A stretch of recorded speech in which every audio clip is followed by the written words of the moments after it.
こんにちは、スイミーです。今回の旅は仙台の朝市から始まります。仙台駅から割と近い場所に朝市をやっているエリアがあります。今朝はこの庄屋さんというところでなんと500円の海鮮丼をいただきます。朝から食べるにはちょうどいいサイズ。これが500円なんて、始まったばかりなのにもう大満足です。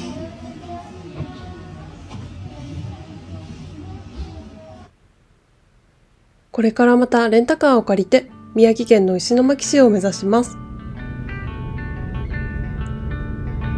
レンタカーに乗りました。仙台から石巻市に向かって走っていきます。今回の動画は東北の震災跡地の旅3本目となっています。前回と前々回の動画をまだの方は概要欄からぜひご覧ください。別々でも見れるようにはなっています。今日はちょっと雲行きが怪しい感じになっているので、目的地の大川小学校のあるところまで寄り道は少しだけにしようかなと思います。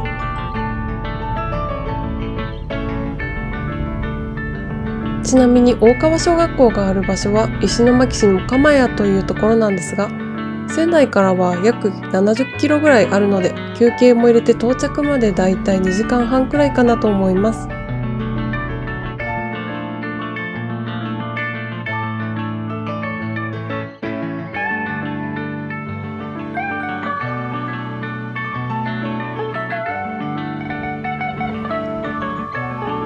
宮城県の東松島市に入っています。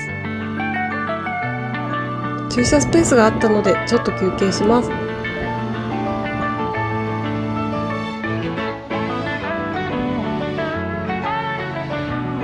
津波到達地点の看板がありました。河口から4キロあるんですけど、津波はここまで来たみたいです。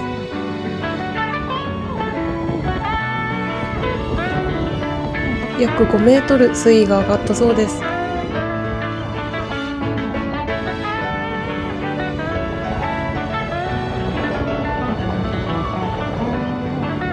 これは朝市で売っていた串団子です。早速おやつタイム。東北ならではのずんだん、甘さ控えめでとっても美味しかったです。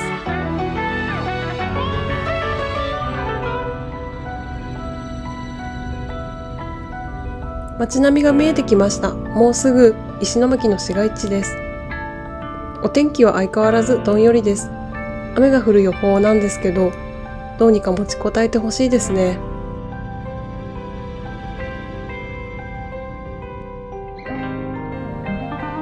工場が見えます。ここから見えるのが何の工場かはわからないんですけど、肥料や紙、ボンドを作る工場などいろんな工場があるみたいです。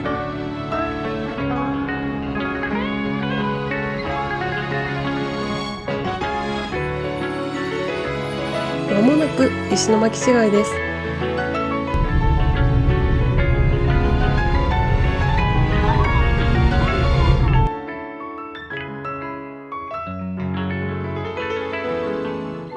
ちょっとわかりにくいですけど、芝生が広がっているところ、この前方に宮城東日本大震災津波伝承館があります。そのすぐ隣には石巻南浜津波復興記念公園があります。この辺りはもともと町があったんですが、津波で流されてしまって、その後に記念公園などが作られました。右側は防潮堤が続いています。記念公園と反対側は海となっています。道路工事しているところです。現在も新しく道が作られています。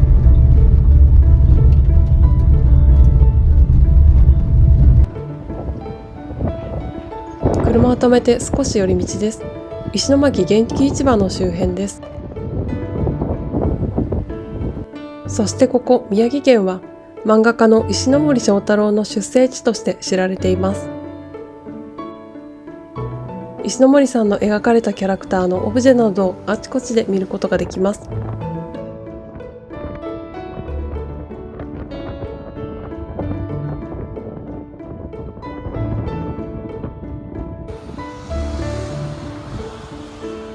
石巻元気市場です。ここは農産物やお土産、新鮮な海産物の販売もありました。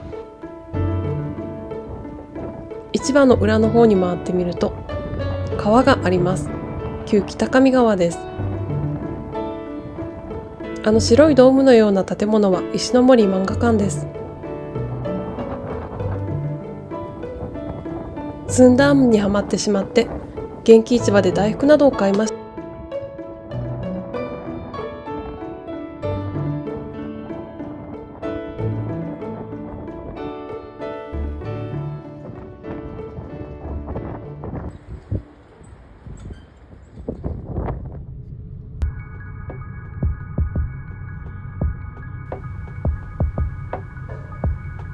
それでは大川小学校について初めて知るという方に、当時どういうことがあったのか解説を先にしたいと思います。大川小学校は石巻市にある小学校なんですが、小学校のある場所がこの辺り。石巻の中心部からはだいぶ離れた場所にあります。海からは約 3.7km、すぐそばには大きな北上川が流れています。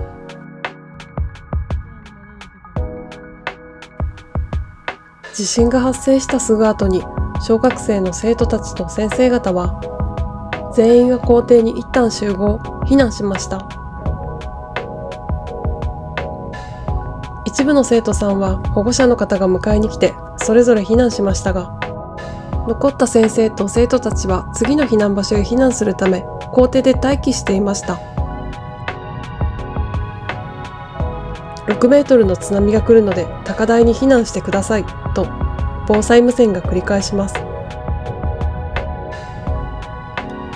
どこへ避難するかということで先生同士で意見がまとまらず、生徒たちも不安の中50分という時間が過ぎます。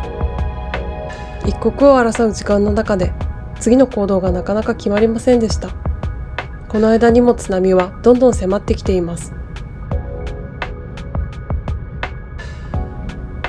校庭から1分もかからない場所に裏山がありました。山へ行こう、ここにいたら死んでしまうと、そう訴えた一部の先生や生徒さんもいたようでした。ですが先生たちの最終的な判断はなぜか山ではなく川の近くにある三角地帯でした。先生、生徒たちはようやく校庭から北上川の端の方へと移動し始めました。その約2分後、とうとう津波が来ました。想定外の非常に大きな津波です。気づいた時にはもう遅く、津波はあっという間に先生や生徒たちを飲み込んでしまいました。その津波によって先生生徒合わせて84名が犠牲になってしまいました。現在も4名の生徒さんは見つかっていないそうです。地震の後に津波が来るという情報があったのに、何をどう話し合ってそういう判断になってしまったのか、防災訓練はちゃんとされていたのかなど、生徒を亡くしてしまった一部の遺族の方々が疑問に思って、実際にさまざまな状況の検証や生存した方の証言などを集めて、2014年石巻市と宮城県に対して訴訟を起こしました。そして2019年に市教育委員会校長による組織的な事前防災の過失ということで、最高裁で遺族側に勝訴の判決が出ました。実際に校長と教育委員会側で証言の偽装があったり、ちゃんとした防災訓練も行われていなかった事実も発覚しました。海抜1メートルの場所が避難場所に指定されていて、当時の防災マップには大川小学校は津波の浸水地域には入っていなかったそうです。この大川小学校という震災以降は、一番大切なものは何かということを語り継いでいく重要な遺構となっています。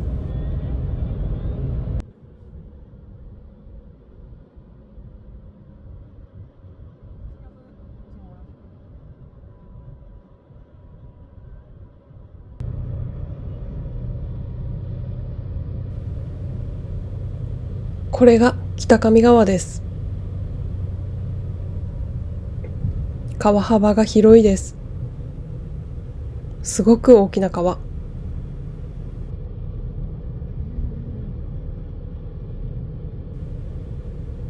さっき石巻元気市場の裏を流れていたのは旧北上川で、あれは支流になります。これが本流の方の北上川です。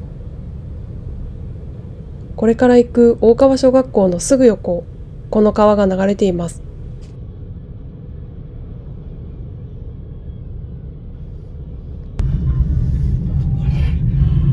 大川小学校が見えてきました。遠くから見えたとき、一目でわかりました。駐車場はだいぶ余裕があります。車がたくさん止められるようになっています。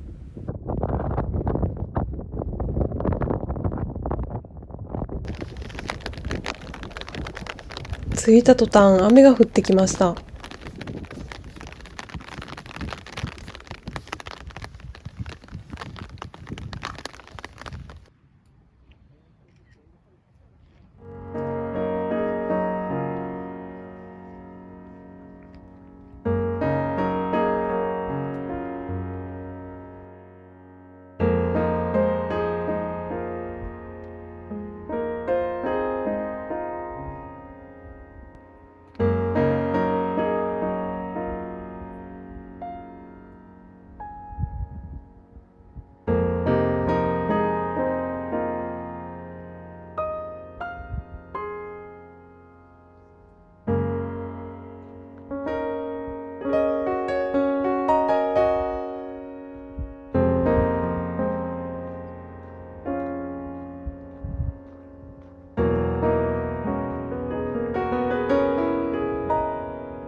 この大川小学校のある亀谷地区の海抜の低い場所は、現在は災害危険区域に指定されていて、家を建てることができない地域となっています。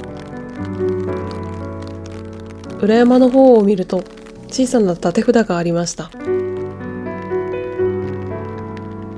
津波到達地点です。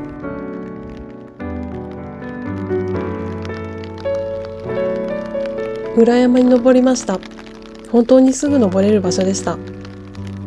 ここからは小学校の校舎と、その向こうに大きな北上川が、さらに向こうの集落まで一望できるようになっています。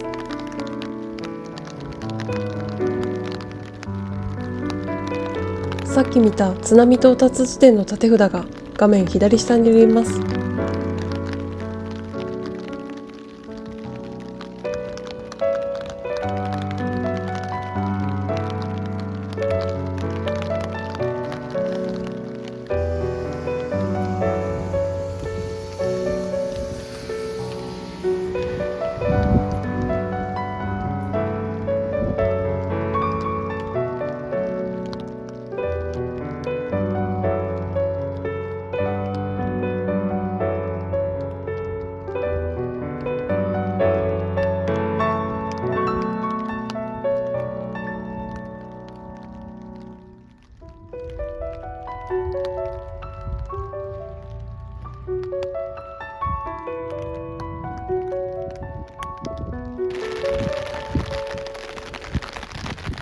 先生と生徒たちが避難に向かったという橋の近くまで来てみました。三角地帯と呼ばれている場所です。ここからは学校が少し下の方に見下ろせる位置にありました。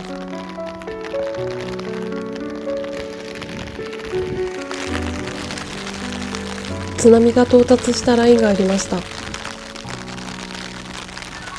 私の身長よりも上にあります。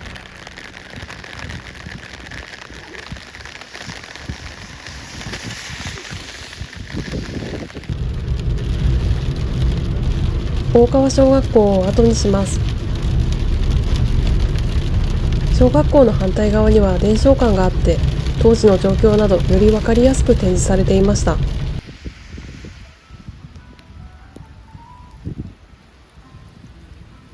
石巻に戻る途中、道の駅女川に立ち寄りました。来た道とは別のルートを通っています。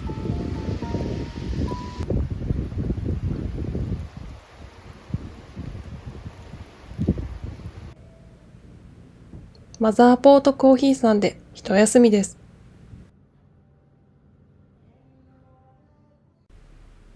これから石巻市街の方に戻っていくんですが、石巻を見渡せる高台、日和山公園に行ってみます。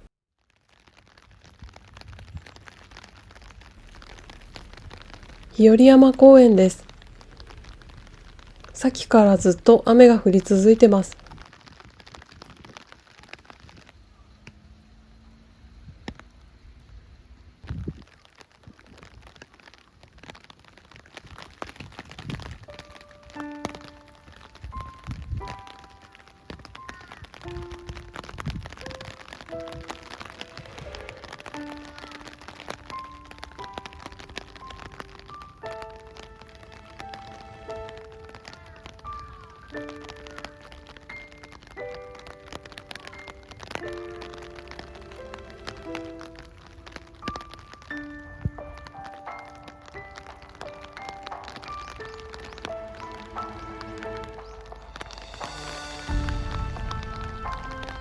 ここは高台なので、震災後に津波の避難場所となって、たくさんの人がこの山に避難し、石巻を襲う巨大な津波を実際にこの場所から目撃しました。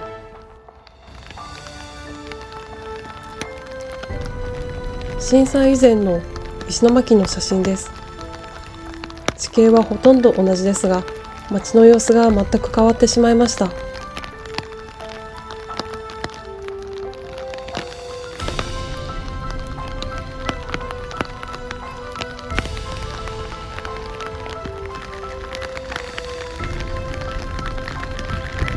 この辺りが動画の前半に通ってきた記念公園のある辺りです。石巻市は東日本大震災による地震と津波の犠牲者が最も多かった地域で、4043名、その尊い命が失われました。ここから町を眺めると、その規模がどれだけのことだったか。初めて来た場所なのに、もう言葉が出ないくらい、実感として伝わってきました。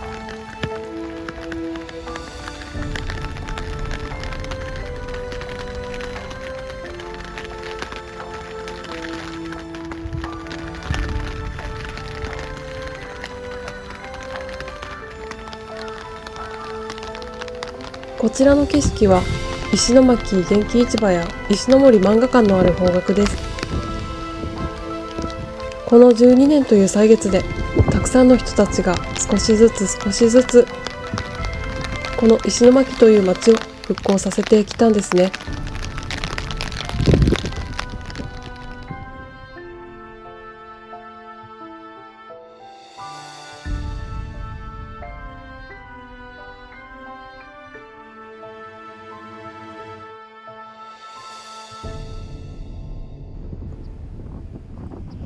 石巻南浜津波復興記念公園です。今回は残念ながら時間が遅くもう閉館していました。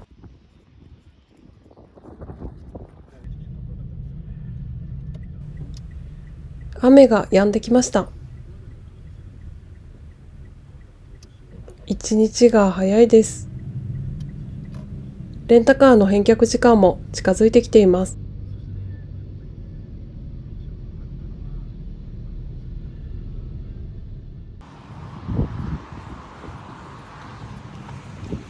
記念公園のすぐ前の海を眺めてみることにしました。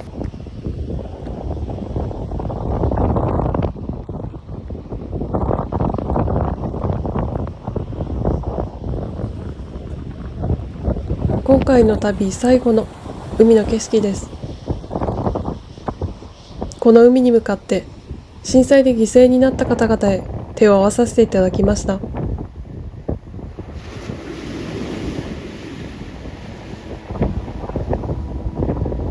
12年前の3月11日、日本の東北を中心に発生した東日本大震災。その跡地を巡る旅が終わろうとしています。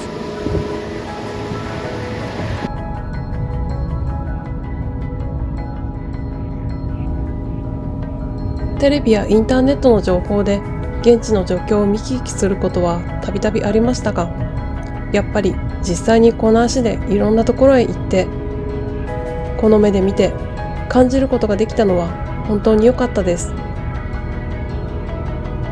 行けなかった場所、行きたかった場所は本当にまだまだたくさんあって、2日間の行程ではなかなか厳しいところがありました。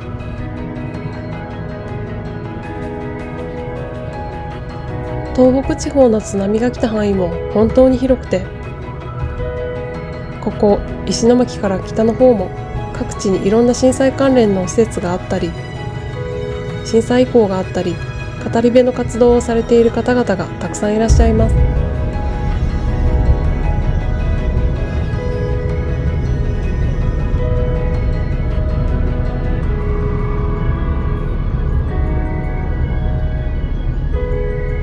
この旅で一番感じたことがありました。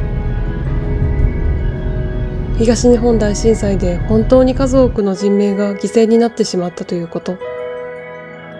その一つ一つの命に人生があって家族があって、どんな生き様であったとしても全てが本当に尊くて、例えば私がまたは家族や大切な人がある日突然自然災害によってその人生に終わりを迎えてしまったら、そんな運命が明日突然やってくるかもしれない。そう思うと、今生きていることが、生かされているということが、本当にすごい確率で奇跡なんだということ。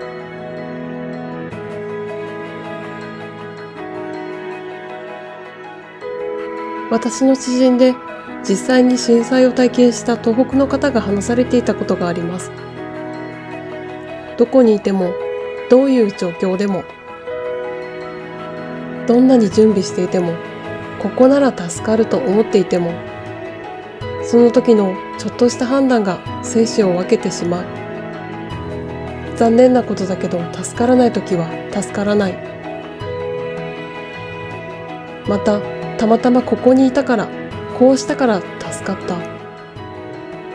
そして絶対に助からないような究極の状況だったとしても、どういうわけだか奇跡的に助かるということもある。そういう体験を周りの人の話も含めて目の当たりにしてきたそうです。こればかりは本当に不思議なことに、神様にしかわからないことだとおっしゃっていました。